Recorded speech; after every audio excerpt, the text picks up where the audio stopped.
Et reconnaissance aux autorités pour la promotion de Amadou Aya Sanogo au grade de général et message de paix pour un Mali réconcilié, les populations ségoviennes se sont fortement mobilisées pour rendre grâce à Dieu. La cérémonie de communion a enregistré la présence des autorités régionales, de 8 membres du gouvernement, des élus de la nation et des responsables militaires et civils. Revue de troupes par le général Amadou Aya Sanogo et du gouverneur de Ségou, salutations des ministres et des personnalités, prestations des chasseurs du Bara de Ségou, des Kourouga et la lecture de la Fatiha ont constitué les temps forts de l'événement. Une occasion également pour les intervenants de prodiguer des conseils utiles à ce natif de Ségou, Amadou Aya Sanogo, dans sa mission de général et du président du comité militaire de suivi de la réforme des forces de défense et de sécurité. Pour Ségou, cette nouvelle mission exige de la sagesse, de la retenue et du don de soi. Des mots qui ne sont pas tombés dans l'oreille d'un sourd. Le général Amadou Aya Sanogo, très ému, a vivement remercié les populations de Ségou. Il a promis de relever le défi ensemble avec tous les Maliens. Je suis réellement comblé de joie. Comblé de joie parce que pour qu'il y ait cette fête, je pense bien qu'aujourd'hui on est à Kidal. Pour qu'il y ait cette fête, le Mali a connu une élection exemplaire.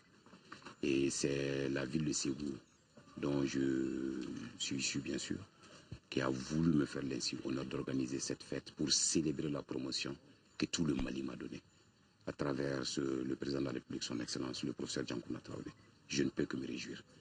Au-delà de tout ça, j'appelle encore les Maliens, quels qu'ils soient, où qu'ils soient, de se rassembler encore autour du Mali. De se rassembler encore autour du Mali et de donner le meilleur d'eux-mêmes autour du Mali. Parce que comme Albert Camus disait, la meilleure façon de servir l'avenir, c'est de tout donner au présent. Donc que chaque Malien donne le meilleur de lui-même au présent. Ensuite, le nouveau chef d'État, démocratiquement élu, chef suprême des armées, il est temps que tous les Maliens se rassemblent autour de lui. Il ne pourra jamais créer ce rassemblement si tous les Maliens ne se réunissent pas autour de lui. La cérémonie a pris fin par les bénédictions des marabouts de Bokiwéré, venus pour la circonstance.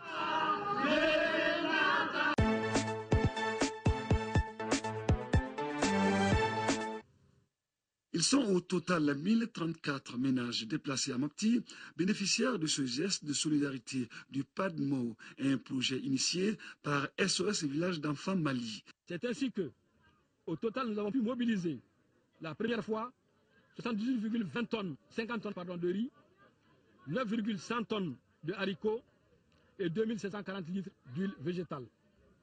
Ces mêmes quantités seront reconduites cette fois-ci pour 1034 familles.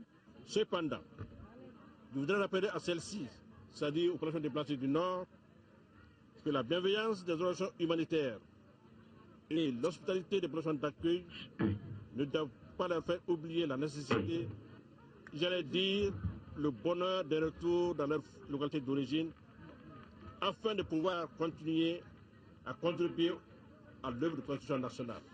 La mise en œuvre de cette opération humanitaire a été rendue possible grâce au soutien multiforme de SOS Village d'Enfants France, le Grand-Duché du Luxembourg et la coopération autrichienne pour le développement, entre autres.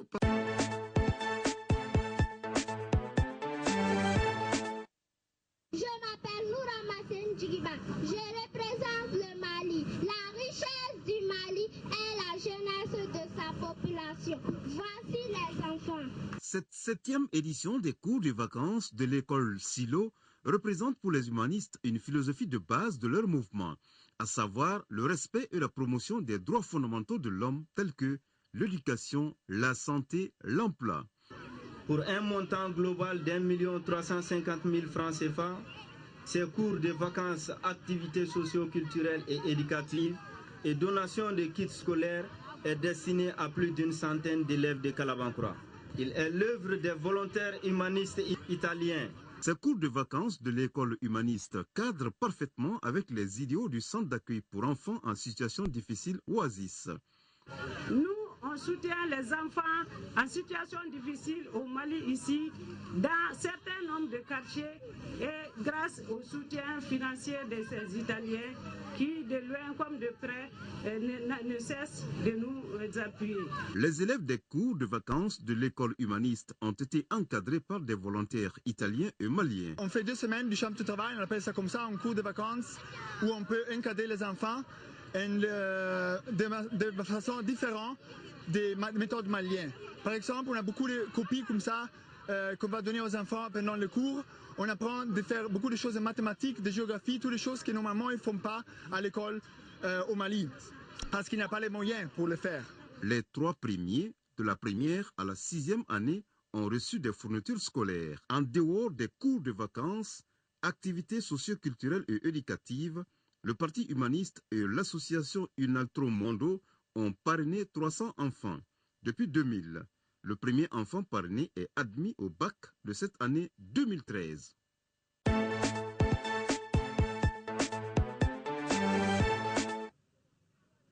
Le ramassage des ordures du marché de Médine n'est pas effectif.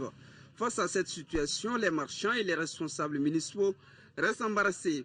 Les groupements d'intérêt économique faisaient la pré-collecte des ordures et les transportaient au dépôt de transit. La mairie, à son tour, les transporte au dépôt final. Cette chaîne connaît un dysfonctionnement depuis un certain temps. On n'arrive pas à avoir notre argent, c'est pour cela partout, moi quand même j'ai arrêté partout. Le marché de Médine aussi relève de la compétence du district de Bamako. Un endroit insalubre qui génère beaucoup de sous, mais dont nous n'avons pas un centime, mais que nous subissons tous ces désagréments. Vous voyez ce que ça fait? La ville de Bamako est en pleine extension. Pour offrir un service de qualité à l'ensemble des 6 communes, il faut mettre en place un mécanisme tournant, a souligné Sunkalo Koumaré, directeur des services urbains de voirie et d'assainissement. Pour ce qui est du cas particulier de la commune 2, en temps normal, nous avons 4 bennes tasseuses de 21 mètres cubes chacune qui font une rotation de 4 voyages.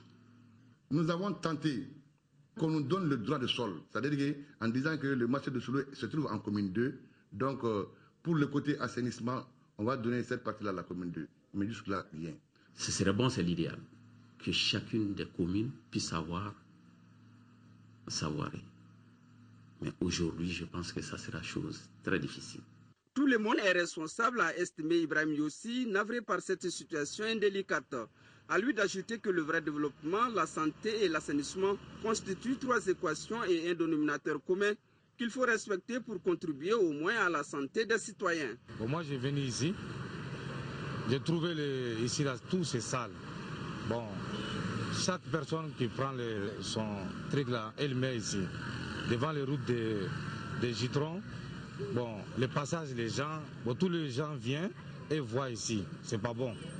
Bon, ça donne les odeurs, tout. Bon, moi j'ai dessiné, moi-même j'ai dessiné, j'ai fait tout ça moi-même seul. Il n'y a aucune demande de quelqu'un. Il sera très difficile pour nous d'assurer correctement nos missions si la population n'adhère pas à notre politique. Ce groupe d'officiers qui forme ce qui a été désigné comme Expand Joint Verification Mechanism en anglais est chargé de vérifier tous les faits relatifs à la guerre qui sévit à l'est de la RDC en contrôlant toutes les activités militaires frontières entre la République démocratique du Congo et ses voisins. L'enquête qui a débuté le 22 août courant porte sur les tirs de roquettes lancés vers le Rwanda qui ont atterri dans les secteurs Ikabwe, Rubavu et Busasama, Nadi district de Rubavu. Les membres de ce groupe conjoint de vérification ont visité ce dimanche les lieux et ils y ont trouvé encore des traces de ces roquettes. Ils ont aussi entendu les témoignages des habitants qui ont vécu cette situation, qui leur ont expliqué comment tout s'est déroulé. Certaines de ces roquettes n'ont pas encore explosé et sont dans le secteur Rubavu en cellule d'Orwangara et Kanemge 2. Dans un entretien au téléphone, le porte-parole des forces rwandaises de défense, le général de brigade Joseph Nzabamwita, a fait savoir que ce n'était pas la première fois que ce groupe enquête sur les actes d'agression des FARDC contre le Rwanda, car le 22 juillet dernier, ils ont sorti un rapport confirmant que les FARDC avaient lancé des bombes sur le territoire rwandais en date du 15 juillet. Les tirs provenaient des positions des FARDC dans la localité de Kanyarutindo. Il a ajouté qu'on attend encore les résultats de cette nouvelle enquête en cours. Ce groupe est composé d'officiers originaires des pays membres de la conférence internationale sur la région des Grands Lacs. Ils enquêtent sur les activités qui seraient à l'origine de la pérennisation de la guerre à l'est de la RDC. C'est l'agriculteur David qui explique comment des malfaiteurs non encore identifiés ont détruit son champ où étaient plantées des tomates depuis plusieurs mois. Les voisins du champ de David ont indiqué que cet acte a été fait avec une forte méchanceté au point où les gens qui l'ont commis risquent même de tuer quelqu'un. Après avoir constaté ce dégât, les autorités de la cellule de Nyagahinga ont directement appelé la police pour qu'elle débute l'enquête. 6 personnes ont été suspectées, notamment les travailleurs de David et ses voisins. Le secrétaire exécutif de la cellule de Nyagahinga a fait savoir que c'est la première fois qu'un tel acte soit enregistré dans sa cellule. Il a promis de renforcer la sécurité. Les tomates qui étaient plantées dans le champ de David étaient estimées à une valeur de 1 400 000 francs rwandais. Et le greenhouse où elles étaient plantées, qui a été démoli, est évalué à 4 millions de francs rwandais. La visite effectuée par les agents et les volontaires de la Croix-Rouge du Rwanda dans le district de Gatsibo s'inscrit dans le cadre des activités relatives à la journée internationale humanitaire célébrée le 19 août. Actuellement, la Croix-Rouge du Rwanda passe par le programme des collines d'excellence à travers lequel des actions le développement et le bien-être des populations sont menées dans des zones bien déterminées de façon que celles-ci servent de modèle aux autres. Parfois, ce sont des coins pauvres qui sont choisis à cet effet. Dans les secteurs de Kiramuruzi et Rugarama, cette visite a visé en particulier les coopératives et des agri-éleveurs dont les activités ont été possibles grâce à l'aide de la Société nationale de la Croix-Rouge. Les membres de la coopérative de Teranimunga, qui s'occupent de la culture des tomates, ont révélé que le soutien qu'ils ont reçu a permis l'augmentation considérable de la production. En effet, la coopérative produit actuellement plus d'1 tonne de tomates chaque semaine.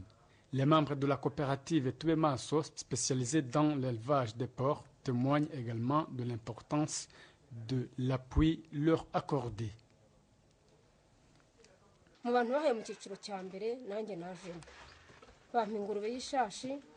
Je suis parmi les premiers à avoir reçu un porc. On m'a donné une femelle qui a par la suite mis bas 6 porcins.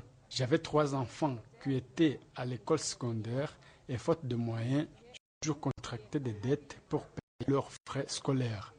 Mais quand j'ai vendu ces porcins, j'ai pu payer toutes mes dettes. Ça m'a boudé et j'en remercie notre coopérative ainsi que notre aide. Cet argent m'a vraiment été utile. La Croix-Rouge du Rwanda a par cette occasion remis un chèque de 630 000 francs rwandais à la coopérative Tuemaso pour couvrir un manque gagné occasionné par la maladie ayant entraîné la mort d'un grand nombre de ces animaux. Leçon tirée, ces membres se sont engagés directement à passer à l'élevage moderne pour éviter une seconde perte similaire. En marge de la visite des agents de la Croix-Rouge, les habitants du secteur Kiramuruzi ayant reçu les ovins en ont remis à leurs voisins en guise de reconnaissance. Outre les activités visant le développement économique de la population locale, la Croix-Rouge du Rwanda prend part également aux activités de sensibilisation sur l'hygiène, la planification familiale et la sécurité alimentaire, entre autres.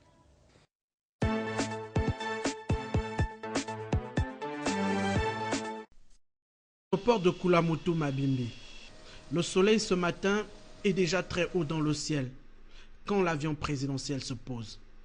Sur les bords de la Bwengidi, les premières universités d'été organisées par l'UJPDG aujourd'hui s'achèvent.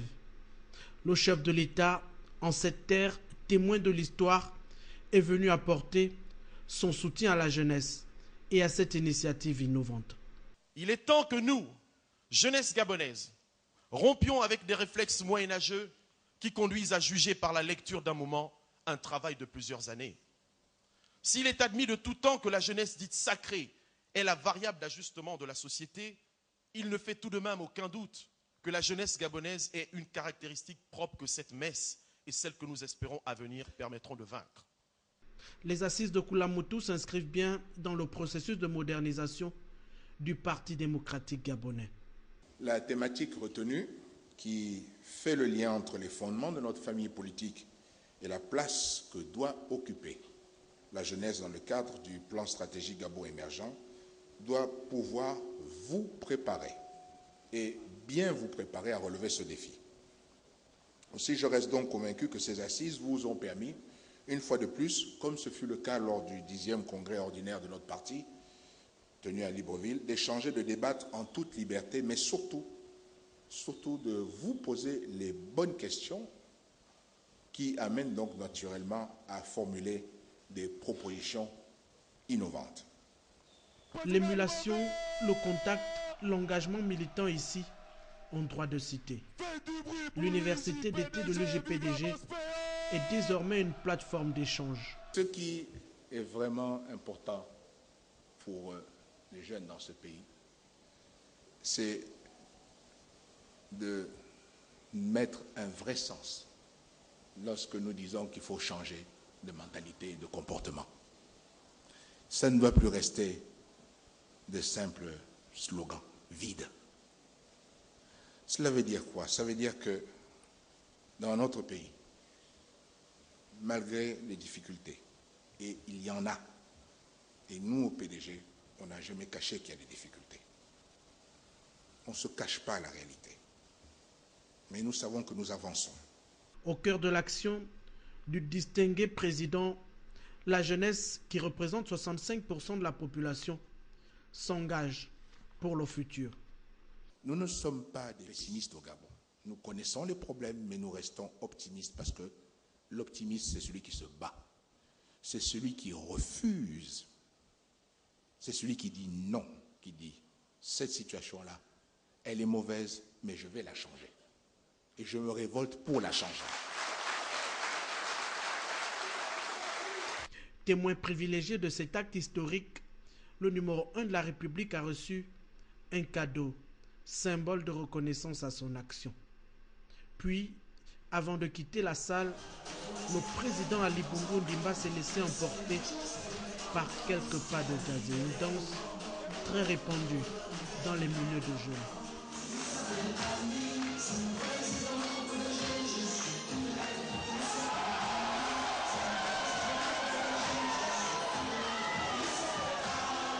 Une photo de famille avec les participants de cette grand-messe a constitué le clou de la cérémonie.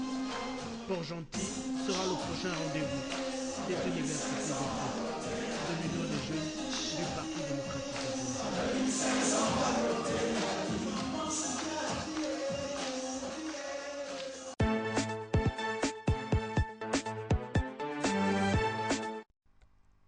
C'est une salle comble de la mairie centrale de Mouila qui a réuni les notables et les jeunes de la localité venus écouter le message du professeur Léon Nzouba axé sur l'importance de l'enrôlement biométrique. Vous n'avez pas besoin d'avoir de l'argent pour aller vous enrôler. C'est soi-même, tranquillement, consciencieusement. Parce que c'est d'abord un papier d'état civil. C'est d'abord ça. C'est d'abord un papier d'état civil. Au même titre que vous avez le souci d'avoir la carte d'identité, au même titre, l'enrôlement, c'est un papier d'état civil. L'élection, c'est après. Franchement, l'élection, c'est après. L'enrôlement, la biométrie, c'est un papier d'état civil d'abord. Pour qu'on sache exactement le fichier civil d'état civil de notre pays. C'est d'abord ça. Le reste, c'est secondaire. Le reste, ça passe comme tous les hommes. C'est pourquoi je vous supplie, je vous en supplie, je vous exhorte d'aller vous-même, d'amener les familles, allez vous enrôler. Autre message de cette rencontre, l'accord du professeur Nzouba a parrainé le séminaire sur les procès verbaux à Mouila. Ce parrainage fait suite des accidents enregistrés sur la route de Mouila depuis la réalisation de cette voie permettant le désenclavement de cette ville. J'ai eu l'accord du chef de l'État, l'accord de mon collègue de la Défense. Il y a trop d'accidents sur nos routes. On a une belle route, mais il y a trop d'accidents. Même en pleine ville, il y a des accidents. Même en pleine ville, il y a des accidents. Donc, il faut former les gens. Il faut les éduquer. Il faut leur faire comprendre la chose. Les meilleures personnes qui peuvent former les gens dans ce sens, c'est le ministère de la Défense nationale, le ministère des Transports. C'est la raison pour laquelle j'ai accepté de parrainer, avec l'accord du chef de l'État, de patronner un séminaire de formation sur la rédaction des procès-verbaux et sur l'éducation des conducteurs. Aussi, l'élu de la commune de Mouila entend procéder au paiement de formation de jeunes dans les écoles de conduite. Toutefois, il entend poursuivre le projet de désenclavement des voies de communication de la commune de Mouila.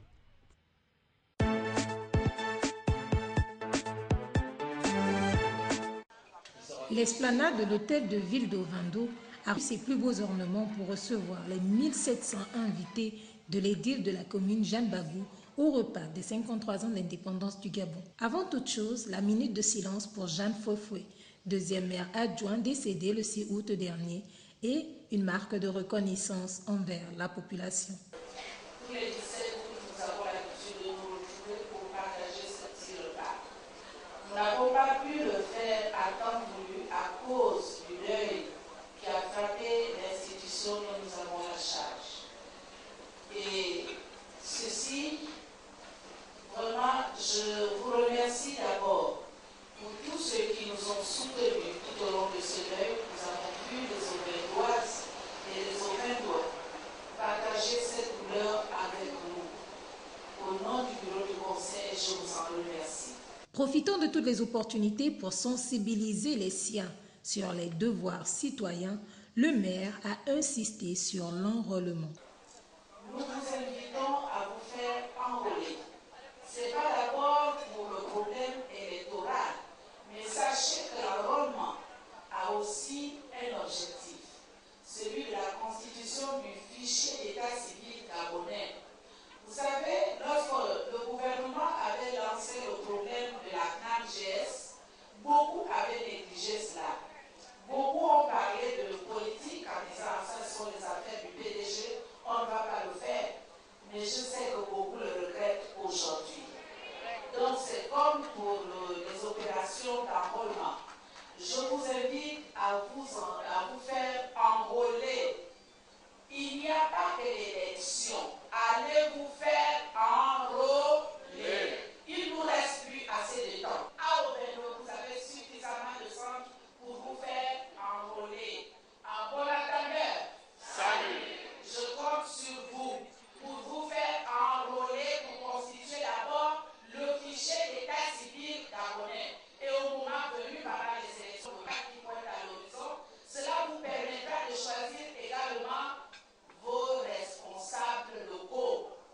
Tout ceci dit, place aux réjouissances. Aux côtés des membres du conseil municipal, Jeanne Bagou a donné le ton en exquisant quelques pas de danse. Le rire également était à l'honneur et Clarisse Mbina marquera de son empreinte la cérémonie. Encore, bonne fête de l'indépendance.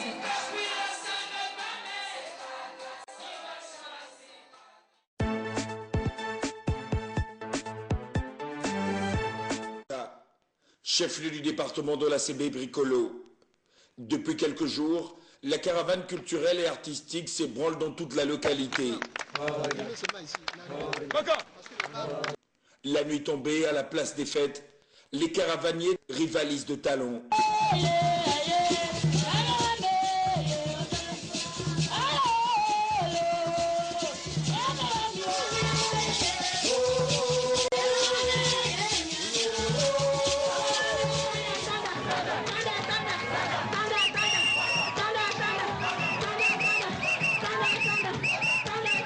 Le programme est alléchant. Ça va être une sélection des groupes qui ont été primés dans les cantons, plus les groupes qui ont été primés au niveau de la commune. Ces groupes vont compétir pour que le meilleur d'entre eux puisse être primé comme étant le premier des groupes culturels du département de la CB. Chants, danses traditionnelles et contes, il s'agit à travers ce concours de promouvoir le riche patrimoine culturel et artistique de la CB Bricolo. Que dans la culture, il y a une certaine richesse, une certaine sagesse qu'on a oublié, que le monde, dans sa turbulence, oublie. Ça permet aussi de rentrer dans le concert culturel universel. Espace d'échange et de brassage de culture, le décor se veut ancestral et séduit les invités venus de Libreville. à la grande satisfaction de la marraine de cette caravane, Lucette Oyoubi. J'ai été agréablement surprise de voir que les groupes ont évolué tant dans la qualité technique que dans la qualité artistique. Et ça, c'est formidable. Durant plusieurs jours, la rencontre de l'interculturalité va susciter l'émulation et favoriser les échanges.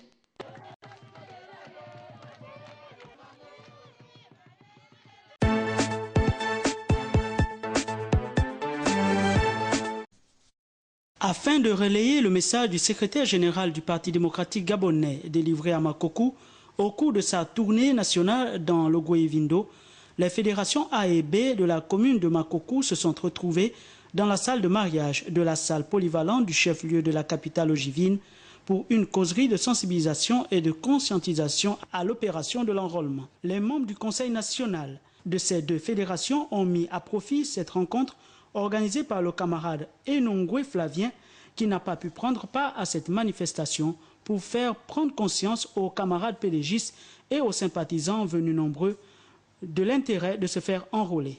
On parle biométrie, ce n'est rien d'autre que venir s'inscrire en te faisant filmer et en donnant des signes. On appelle ça les signes distinctifs, c'est-à-dire les signes de tes doigts.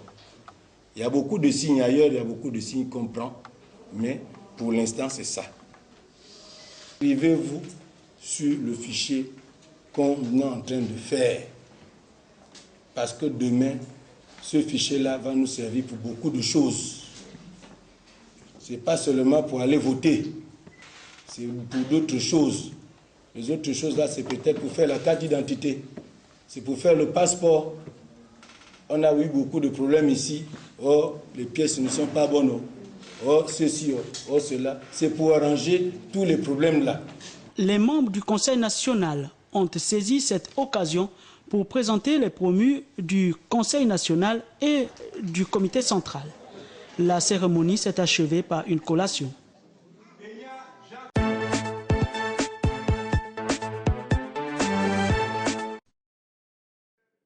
Nous sommes d'abord du premier arrondissement, nous sommes des jeunes leaders du premier arrondissement, des acteurs économiques, etc. Et nous avons pensé qu'il était important, face à ce que nous observons, c'est-à-dire l'abstention des Gabonais, ils ne vont pas dans les centres d'enrôlement. Nous avons remarqué que c'était très timide. Moi, je suis à côté d'un centre d'enrôlement. Je vois que presque personne ne se sent concerné. Alors, je me suis dit, avec certains autres frères, qu'on pouvait organiser genre un séminaire où on donnait un peu l'importance, où on développait un peu l'importance de cet enrôlement et on expliquait ce que représentait la biométrie. Beaucoup de Gabonais pensent que l'enrôlement, c'est une affaire politique, alors que ce n'est pas le cas. L'enrôlement, c'est une affaire qui nous permet d'atteindre au moins la pointe de la technologie sur le plan administratif, sur le plan du fichier électoral, sur le plan du fichier d'état civil et bien d'autres choses. Sachant, en considérant que la population gabonaise est jeune. Et donc ces jeunes ont vraiment intérêt à aller s'enrôler parce que ce sont eux qui sont en quête de boulot. Mais pour avoir un boulot, aujourd'hui, il faut avoir quand même des papiers en et due forme. Alors si vous avez un papier, un acte de naissance qui n'est pas légalisé, on ne peut pas l'accepter. Mais aujourd'hui, si vous êtes enregistré biométriquement, on n'aura qu'à prendre vos empreintes et vous pourrez avoir votre papier.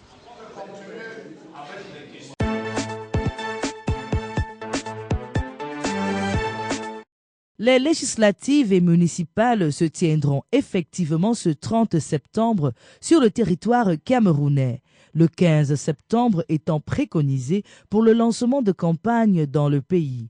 Un sujet semblait être le couac pour ces élections tant attendues, les revendications de certains partis dont les listes avaient été éconduites.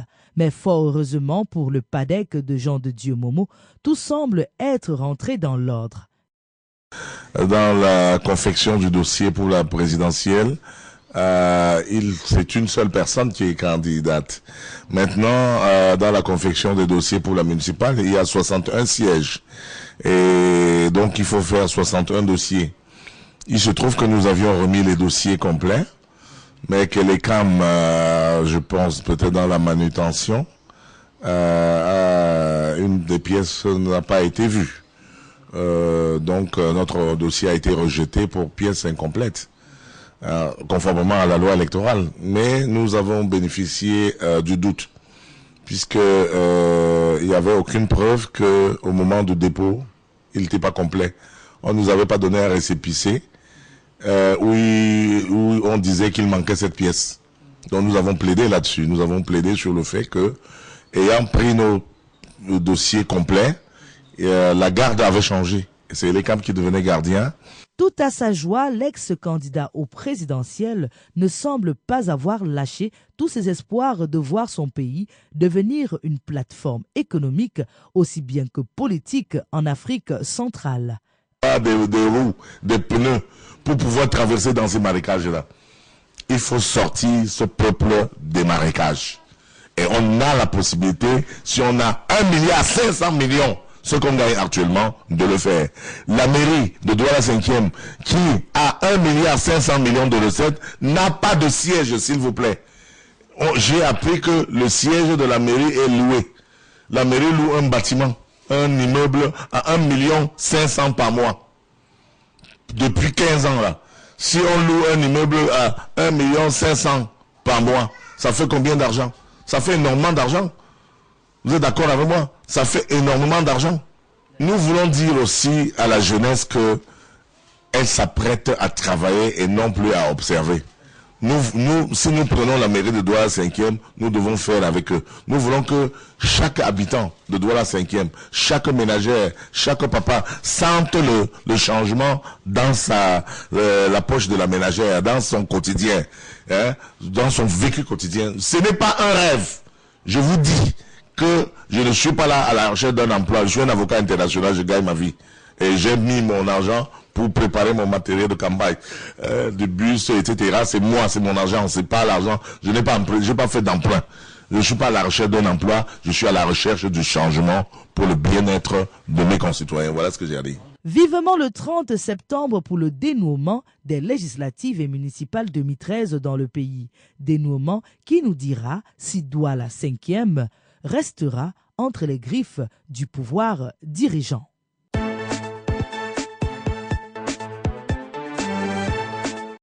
L'aventure se poursuit pour les Lions de la Balle Orange à l'Afro-Basket 2013 en Côte d'Ivoire. En 3 sorties, les Camerounais affichent un bilan de 2 victoires et 1 défaite. Après avoir assuré l'essentiel devant le Congo-Brazzaville au premier match, les poulains du coach Lazare Adingono ont piétiné le Mali 89-39 au cours de la deuxième rencontre. Face au Nigeria dimanche, les basketteurs camerounais ont tenu la barre haute jusqu'aux derniers instants du match avant de s'incliner au 4e quart-temps 85-91. Conséquence, le Cameroun termine 2e du groupe derrière le Nigeria et devant le Congo et le Mali. Pour les 8e de finale programmés ce lundi, les Lions joueront le Mozambique. Richamba, Mouté, Gaston Essengue et les autres ont obligation de résultat dans une rencontre à élimination directe. Il est question de rectifier le tir en corrigeant les manquements de la rencontre contre le Nigeria. La 8e édition de l'Afro-Basket sourit au gros calibre du continent. L'Angola affiche jusqu'ici un parcours sans faute, tout comme le Nigeria. Les équipes comme la Tunisie, la Côte d'Ivoire et même le Sénégal sont des adversaires à surveiller de près pour les Lions en cas de qualification pour les quarts de finale. Pour leur 7e participation, les Lions rêvent du titre ou alors terminer parmi les 3 premiers de la compétition pour une qualification directe en Coupe du Monde en 2014.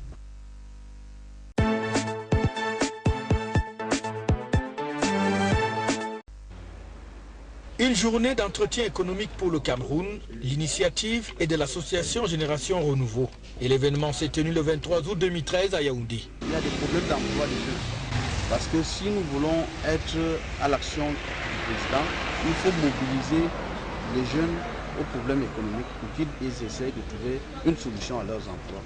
Et c'est pour cela que nous avons donc désormais initié les journées d'entretien économique du renouveau. Parce qu'il faut entretenir les jeunes sur la problématique économique de l'heure. Nous ne pouvons pas parler des problèmes d'emploi sans parler d'économie, parce que c'est à partir de l'économie qu'on peut trouver la réponse à l'emploi des jeunes. Donc, nous avons pensé que dans le cadre de la politique des grandes réalisations du président Kodja et de l'émergence du Cameroun à l'horizon 2060, il faut situer la jeunesse sur les tensions financières, sur les problèmes que le Cameroun vit en termes d'économie, et qu'est-ce que la jeunesse doit, quel est le comportement de la jeunesse vis-à-vis de ces problèmes économiques. Et c'est pour cela que nous, au mouvement Génération Renouveau, qui soutient le président de la République, la promotion, la politique du renouveau, nous avons désormais initié chaque mois, les journées d'entretien économique pour inviter quelqu'un qui a une expertise assez forte, qui a une dimension intellectuelle. Le thème retenu, les prérequis de l'émergence du Cameroun à l'horizon 2035. Et pour en parler, un panel fort intéressant fait d'enseignants d'université et d'économistes de haut vol autour du docteur Saha Daniel, ancien conseiller du Fonds monétaire international, ingénieur statisticien économiste, qui a roulé sa bosse aux États-Unis d'Amérique, en Europe et même en Afrique, à la Banque africaine de développement. Nous avons choisi les prérequis de l'émergence du Cameroun en 2035. Parce que c'est un thème qui paraît complexe et nous avons pensé qu'il était bon, dans le cadre de la journée des entretiens économiques, d'informer le public de notre expertise en la matière. Nous avons donc choisi les prérequis de l'émergence du Cameroun en 2035 parce que c'est un thème important. Il y a des sous-thèmes de budget programme, l'assainissement des finances publiques, l'agriculture de la seconde génération, également la gestion appuyée sur les résultats. Sur le fond, l'expert a notamment évoqué les aspects importants touchant à l'émergence du Cameroun à l'horizon 2035, autour de 4 sous-thèmes: les conditions minimales pour aller vers l'émergence, les caractéristiques des pays émergents, le budget programme, l'organisation et la gestion financière, l'assainissement des finances publiques, sans oublier l'inspection générale des finances, une chaîne de dépenses, mais aussi les choix des recettes, sans oublier le marché public. L'agriculture de deuxième génération n'était pas en reste comme étant un pilier important au niveau du développement du pays, avec notamment la transformation des produits qui est à la portée de tous, la gestion axée sur les résultats, ainsi un impact durable avec la responsabilité des gestionnaires des crédits publics.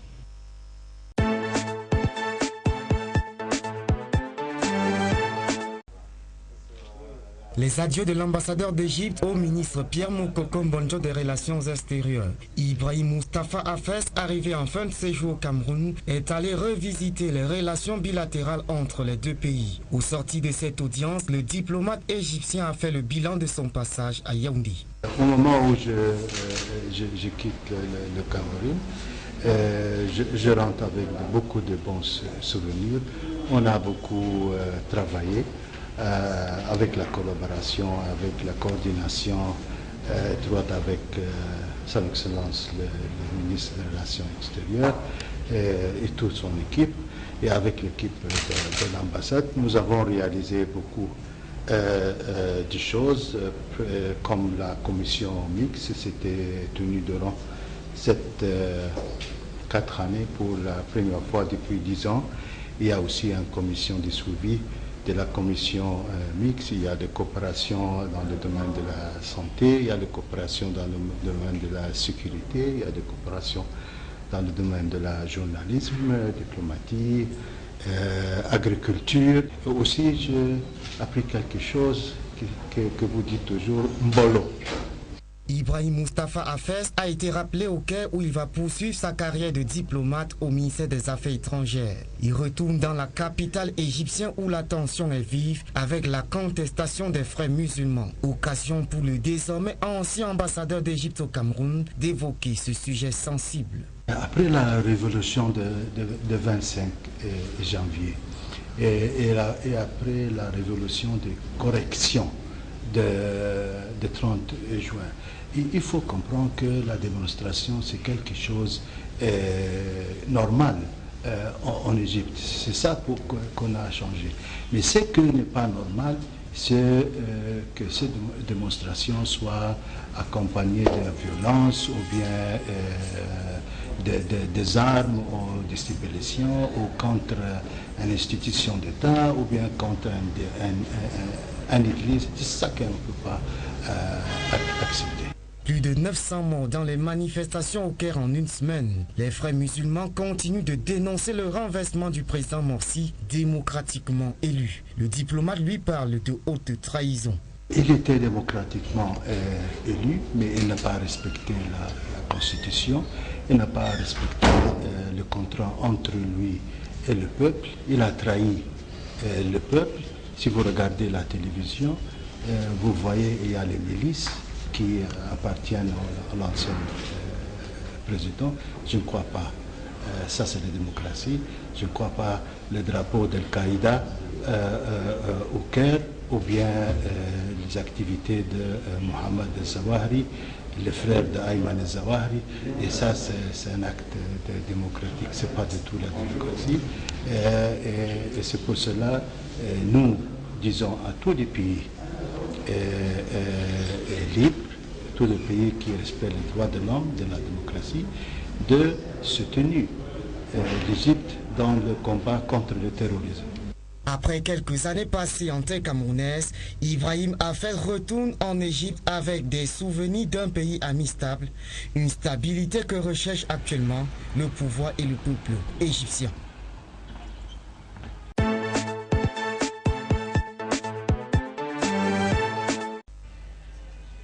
5 217 visiteurs, 40 stands et environ 10 conférences sectorielles. Le bilan de la deuxième édition du Salon de l'action gouvernementale au Cameroun était de l'avis du commissaire général de l'événement, Patrice Assiga, satisfaisant. Retenez déjà, mesdames et messieurs les participants, que votre contribution a été magnifique pour le succès de cette deuxième édition du Salon de l'action gouvernementale, en abrégé FADO.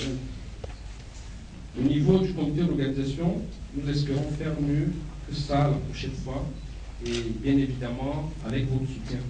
Dans son discours de clôture, le ministre de la Communication, Issa Chiroma Bakari, qui présidait la cérémonie au Palais des Sports de Yaoundé le 23 août dernier, a reconnu à cette fois de l'administration camerounaise une place de choix.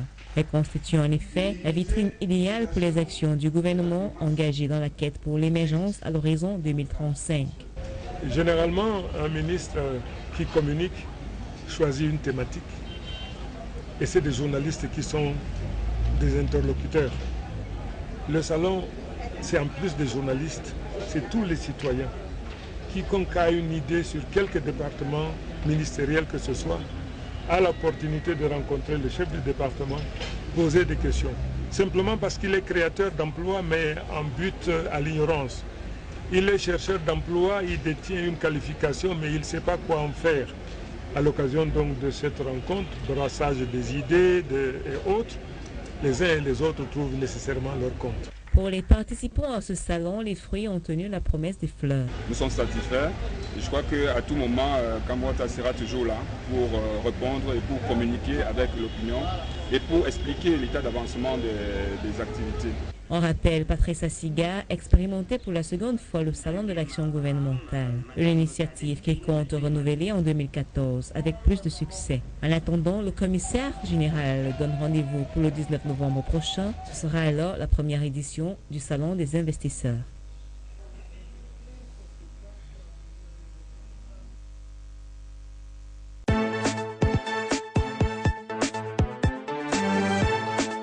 De soulagement et interminable motion de remerciement et de reconnaissance aux bienfaiteurs de ce projet social et humanitaire. C'est ce qu'on a pu lire sur les faces de plus d'une centaine de fidèles catholiques du quartier Santa Maria 3 qui ont reçu avec joie et satisfaction cette bonne nouvelle. La cérémonie de la pose de première pierre d'une nouvelle chapelle moderne dont les frais d'exécution seront sous la charge exclusive et intégrale d'Alejandro Mvorovono.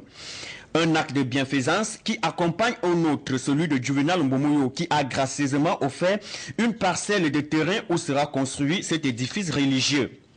Cérémonie riche en couleurs, aux allures religieuses et festives et qui était présidée par le révérend père Juan Obiang en représentation personnelle de Monseigneur Ildefonso Bamobono, évêque métropolitain de Malabo, qui a salué cet acte de générosité et de bienfaisance qui à coup sûr vient mettre fin à ce traditionnel parcours de pèlerins auquel étaient soumis les fidèles catholiques de Saint Santa Maria tous les dimanches pour aller à la rencontre de la parole de Dieu, où il fallait parler parcourir de longues distances. Une proximité œcuménique et eucharistique rendue enfin possible par le bienfaiteur Alejandro Ngorovono qui, dans son allocution de circonstance, a dit en quelques mots que si aujourd'hui il vit dans l'aisance matérielle et dans l'opulence, c'est grâce à la grâce divine. Autant donc pour lui de rendre grâce à sa manière à Dieu, seul gage et de bonheur, et pour sa bonté, sa miséricorde et pour ses bienfaits.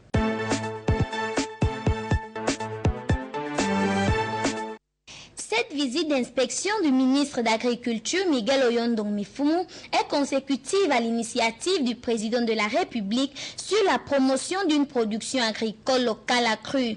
Stimuler l'agriculture rurale à travers la création des champs communautaires modernes à base des machines et d'un outillage moderne d'une part, et de faire l'un des objectifs du gouvernement Aliments pour tous, plus qu'un slogan, mais une réalité quotidienne d'autre part, où il était question pour Oyondong Mifumu de faire le point du degré d'avancement de cet ambitieux projet agricole qu'entreprend le gouvernement sur toutes les localités et campagnes de la géographie nationale.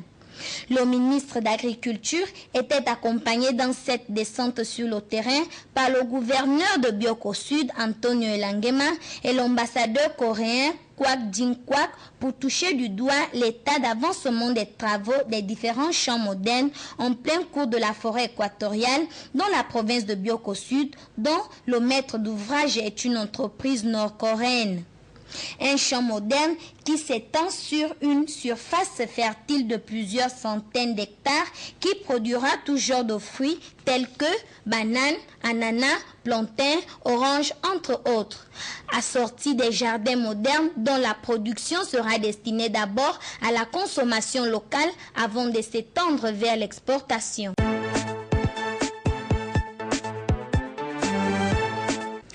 Le ministre délégué de l'Éducation et de la Science, Santiago Sono, a présidé le week-end écoulé à Baney l'acte de clôture du séminaire atelier sur la nouvelle réforme de la formation professionnelle en Guinée équatoriale. Cette cérémonie a compté avec la présence des ministres délégués du Travail et celui des mines de l'industrie de l'énergie, Ricardo Maximo Toraoyo et Fidel Marcos Meunier respectivement, ainsi que le vice-ministre de la Culture et du Tourisme, José Mbobonobendomo, en plus de la présence effective du représentant du ministère de l'Éducation d'Espagne et celui de l'Institut Calderón de formation professionnelle, dont ces experts qui ont également participé activement à ces travaux, de même que plusieurs experts nationaux des différentes institutions en collaboration avec le ministère de l'Éducation durant le déroulement de ce séminaire organisé dans la perspective d'atteindre une solution positive pour répondre efficacement et favorablement aux nécessités actuelles du programme éducatif national pour son point d'émergence en 2020, dont le pays doit à tout prix se doter d'un personnel qualifié pour un enseignement de qualité, de probité et d'intégrité. Il n'en est de même pour des infrastructures fiables pour répondre aux exigences éducatives modernes, actuelles et professionnelles. Santiago Ndesono, qui a manifesté que la formation des ressources humaines constitue la seule alternative qui garantit l'accomplissement des exigences et de la volonté politique du gouvernement. Dans son discours de clôture, a remercié le PNUD pour sa participation active, de même qu'au ministère espagnol de l'Éducation pour son expertise avérée apportée durant ce séminaire qui a servi de plateforme de la réforme du système éducatif national.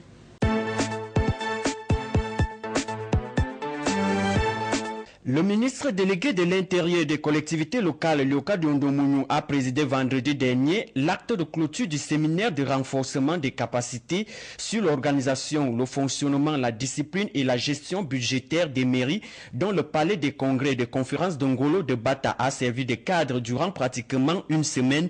Dans son allocution de clôture, a exhorté les participants qui n'étaient autres que les administrateurs municipaux, agents de mairie et leurs corollaires à faire faire preuve de compétence et d'abnégation après avoir subi avec brio ce coup de renforcement de capacités dont la finalité régalienne est d'arrimer, autrement dit, de rapprocher l'administration à ses administrés pour une proximité édificatrice, ce qui nécessite la collaboration et l'apport personnel de chaque agent administratif et municipal selon les normes et les exigences administratives et laborales actuelles.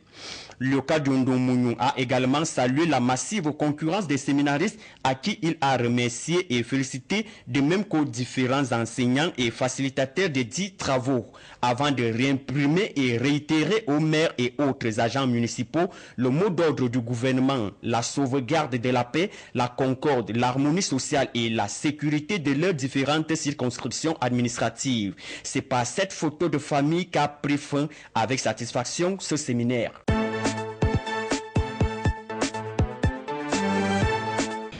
La localité de Topé Bassarichi, située à une dizaine de kilomètres de la ville de Baney, étant en fait ce week-end avec la célébration avec ferveur sa traditionnelle fête patronale religieuse Maria Reina.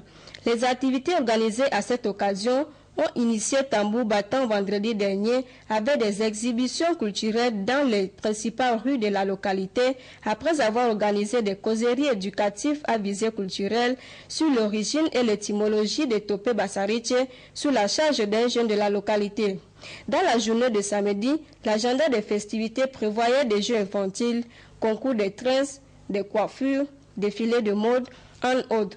Pour rendre la fête plus belle et plus agréable, le député de la zone A de Baney, Olegario Opo Biao, s'est rapproché des siens pour apporter sa quote-part, constitue entre autres des vivres de la boisson, afin de s'aligner également à ces moments euphoriques de la localité, qui a également asservi un accueil particulier aux distingués invités.